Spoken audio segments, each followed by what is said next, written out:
While growing up on the island, I was a diligent student and loved school. But almost immediately after we moved to Florida, I became unfocused, going from a straight A student to barely being able to pass my classes. Without the love, support, and encouragement of my grandmother, I looked for those things outside of my home. I found what I thought I had been looking for with the neighbourhood kids. We started hanging out during my free 2 hours after school. Soon after, I started skipping school altogether in order to extend my socialising hours. I would attend the first few classes and leave the campus for lunch. Sometimes I would go home and sometimes to a friend's house. I mean, I hope you've made better friends than Charlene, my love, because, girl. And did Charlene ever tell her mum what happened to you? Just a question, because, geez. The majority of my friends were boys. It was easier for me to fit in with them, and I found it difficult to have girlfriends. I'm guessing that was because of the roles my parents played in my life. With my father being gone, I would always be looking for his replacement. And with the already damaged relationship with my mother, I would never feel comfortable around other girls. I never respected or liked them. During the days of cutting school and hanging out, I was also drinking heavily and smoking. This became my routine. At home, I confined myself to my room, which was fine with my family. I didn't fit in with my mother and my two sisters, and in many ways, I resented them all. I read a lot, usually mystery novels, anything written by Agatha Christie. I love Agatha Christie. Such as Then There Were None, and Then There Were None, Cat Among Pigeons, and The Hollow. Agatha took me to another world where the events leading to the ending of the novel were unpredictable. I enjoyed not knowing what was to come and would rush back into my room between meals and chores to find out who had killed whom and why. I was also a great fan of poetry and short stories and studied the works of Maya Angelou and Edgar Allan Poe. Maya wowed me with I Know Why the Caged Bird Sings and Phenomenal Woman and Still I Rise. Maya gave my spirit strength with her mothering voice, while Edgar Allan Poe took me back to his timeless and formal elegance in literature. I studied his techniques in such poems as The Raven and Nevermore, and his short stories. I discovered myself in books and in music. I listened to the radio, singing along, pretending, imagining myself a star. I would reenact scenes from my favourite films and rehearse my acceptance speech to the Academy in front of my mirror.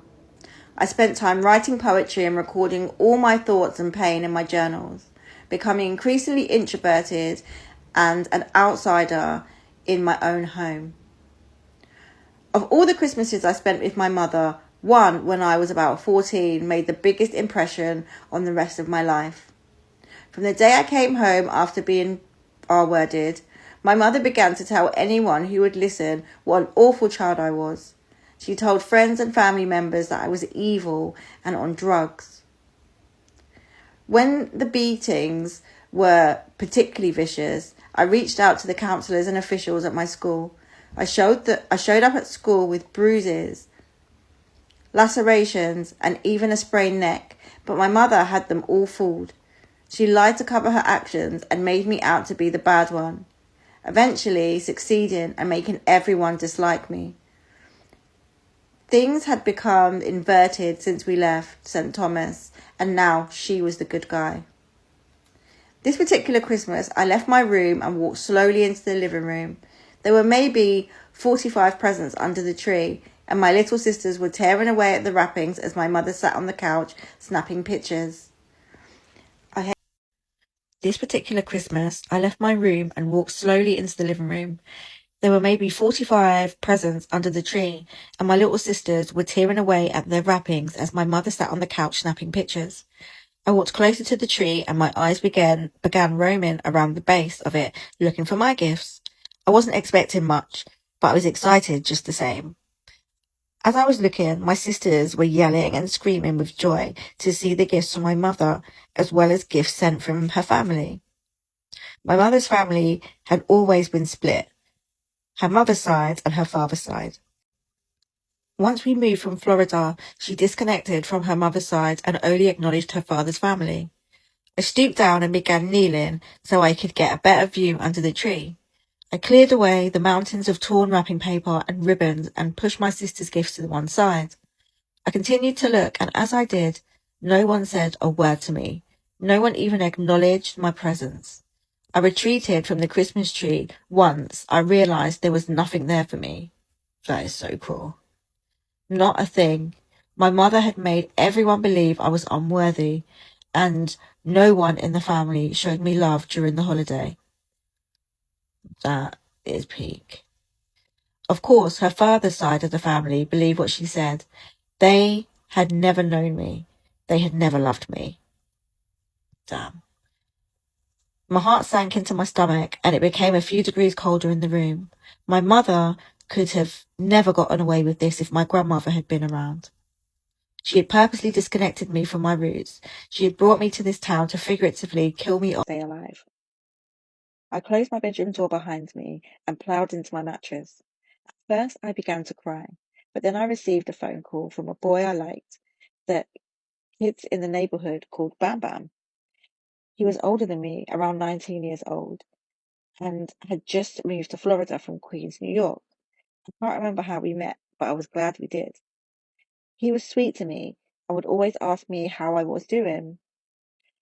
He always wanted to know if I had a bad day and what was wrong. I answered the phone to hear, "Hey baby girl, Merry Christmas." Smiling from ear to ear, I replied, "Hey Bam, I'm not doing so good. I didn't get anything for Christmas, and no one even spoke to me." Bam seemed as disappointed as I was and said, "Don't worry, baby girl, I'll get you something, and I'll have it for you when I see you again." He made my day. I hung up the phone and lay in bed, feeling better. I replayed that conversation in my head over and over. Over the next few years, things at home would continue to deteriorate. I decided to fight back. I told myself that the next time my mother put her hands on me, I would hit her back. I cannot recall exactly what the issue was on that day, but I do know that when my mother hit me, I kicked and punched back. I fought for my life that afternoon in the hallway of our apartment. "Oh, you want to fight?" she screamed. "You want to fight? You can't beat me. I will kill you." I believed her. I didn't win that fight, and I realized I couldn't stay. I packed a few things and left my mother a note. I sneaked out of the first story bedroom window. I was running away and had no intention. But of the few belongings I was taking, my Wu-Tang Clan tape was my most treasured. It was my first hip hop tape, and it would soon serve as the soundtrack to my first taste of voluntary freedom. I played that tape until the ribbon popped. Does anybody remember what their first tape was? Mine was Mark Morrison, Return of the Mac. Yeah, moving on. I had, I had been on the streets for about 2 weeks, going from pillar to post, staying with friends and friends of friends. Everyone I knew was older than me and had their own apartments. I even stayed at an abandoned house of a guy who had been sent to prison. I was not alone, however. Charlene, yeah, Charlene again, huh? My best friend came along for the ride. She and I had never discussed what took place that night. I was, you know what, Ed? But we still remained friends. We were soon met by some other runaway girls who frequented the area and knew the guy who owned the abandoned house. I was homeless, underfed, and on many days dirty with nowhere to take a shower.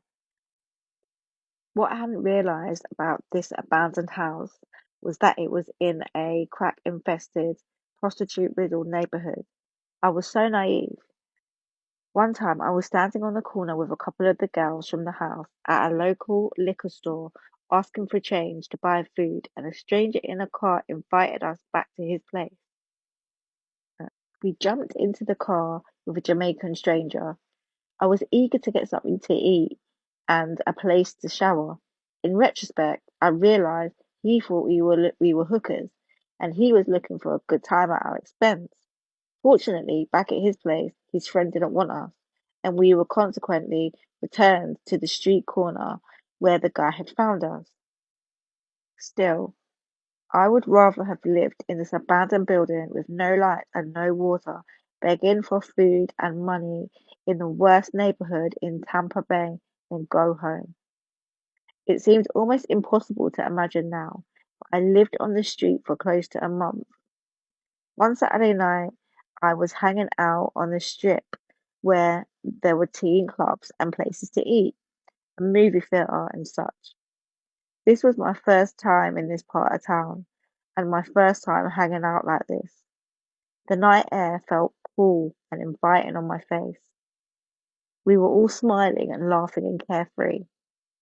Charlene and I, bloody Charlene and I and the other girls from our place were all there together, acting like the kids we were. We weren't concerned about a thing. We didn't have any money or anywhere to go at the end of the night, but we were happy to be there amongst our peers. I was the happiest of all. I saw friends from school who I hadn't seen since I'd run away, and they all let me know about the signs my mother had posted around the school and the neighborhood. I knew she would be looking for me, but I was shocked when I turned around to see her standing right behind me. Girl. There was my mother, with her best friend in tow, side by side with a few members of the Tampa Bay Police Department. Oh, Pete, where are you gonna go now? Shit. Her arms were folded tightly, and I could see the look of awe on her face. She gave me the eye, and I knew my life. She gave me the eye, and I knew my life would never be the same after this night. Suddenly, her look changed from anger to concern and relief. It was a big act for the police. The police asked me why I left home, and I began to tell them about the beatings and about the time she hit me with a 2x4 wooden plank. Wow. And hurt my neck. And about all the times I tried to tell the counsellor at school. But she would come in and do the same thing as she was doing now, lie and act. They can tell you, I said to the police, pointing at my friends. They know. My friends nodded in compliance. I knew this was my only chance. I had to convince the police that I was telling the truth. If I went home with my mother, I thought she would surely kill me. You're lying, my mother shouted. None of that ever happened. Why are you lying like this? Her friend chimed in. I don't blame her friend. She only had my mother's perspective to rely on. My mother did a good job of painting this ugly portrait of me. She had turned the whole world against me, making them think that I was on drugs and even that I was possessed by the devil.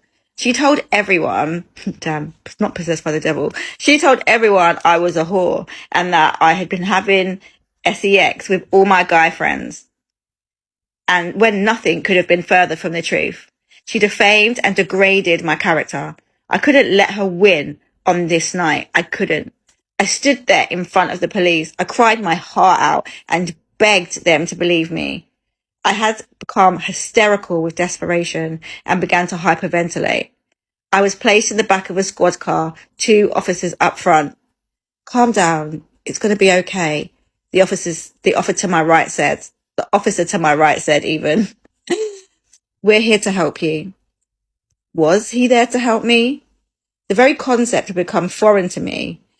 I felt as if no one had been on my side since we left St. Thomas. I had no one in Florida. There was no one to burst into the room and rescue me from her. Now it seemed as if somebody might. Now, you know, if you don't go home, we're going to have to take you to juvie, said the officer. I don't care, I said without hesitation. Take me. You won't have any clean clothes there, he said. There's a uniform you'll have to wear every day. It's not as nice as the things you have on now. And the food is not so good either. And the other kids aren't as nice like you are. I did not flinch.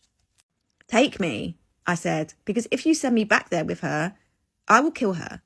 If not, I'm certain she will kill me. If you send me back, you'll just have to come and get me again in the morning. The look in the officer's eyes met mine. Determination and defiant gave me hope.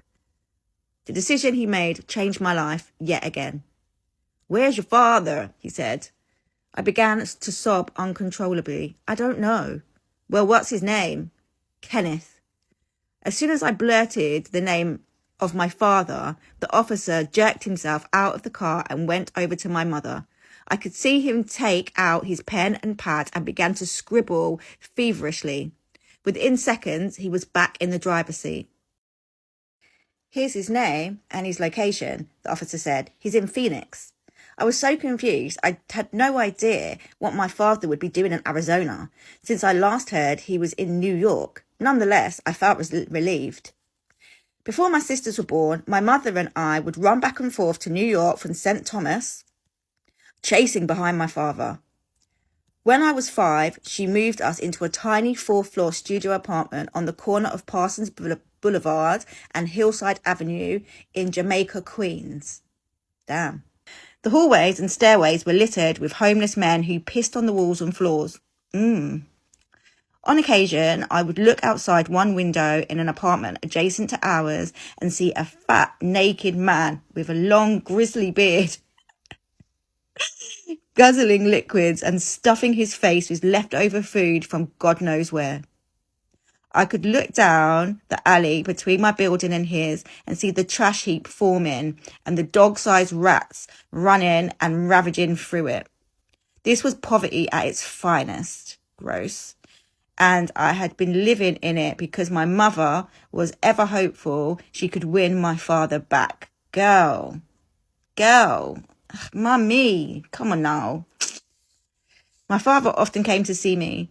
He was on quite a few occasions, he would take me back to his house in central Islip, Long Island. I loved it there. Leaf Avenue was a beautiful street, lined with towering oaks and 2-story homes nestled on either side. At the end of this long, picture-perfect street was a church, and every hour on the hour, the church bell rang. To me, it was a constant reminder that I was safe and God was there. Bless her. All of that just to go back to the dog-sized rats. Man, we need to do better for our kids, honestly. I was 6 around this time. My father had 2 other daughters, Tony and Jennifer, from a previous marriage. Both Tony and Jennifer were more than a decade older than me. We played outside with the other neighborhood kids, and they would try to teach me how to ride a bike, a 2-wheeler, and my feet could barely reach the pedals. I stretched my limbs trying to impress my big sisters. There was always a family of squirrels scurrying out of my way and up the trees as if they knew I was new at this. I remember so many things about the house and the neighborhood, the sounds, the smells, the people. The house next door had burned down, and I thought to myself that our house must be protected by God because it was unharmed. I couldn't get the word yes out of my mouth fast enough. I said it twice to make sure it came out right. Yes, yes. To my surprise, the officers worked on finding my father right there and then. They would not release me into the custody of my mother until they found him. We found your father. Now, tomorrow, we're all going to work on getting you to him, the officer said. But for now, you'll have to go home with your mother. We've spoken to her and she's promised us that she will not lay a hand on you. Get there, get some rest, get your things together. It looks like you'll be going to Phoenix. I smiled and cried all at the same time. Could this be true? Was I finally going to be leaving hell? Was I really going to be safe and see my father for the first time in almost 10 years? The deal was made. I would go home with my mother, but not for long. I was Phoenix bound.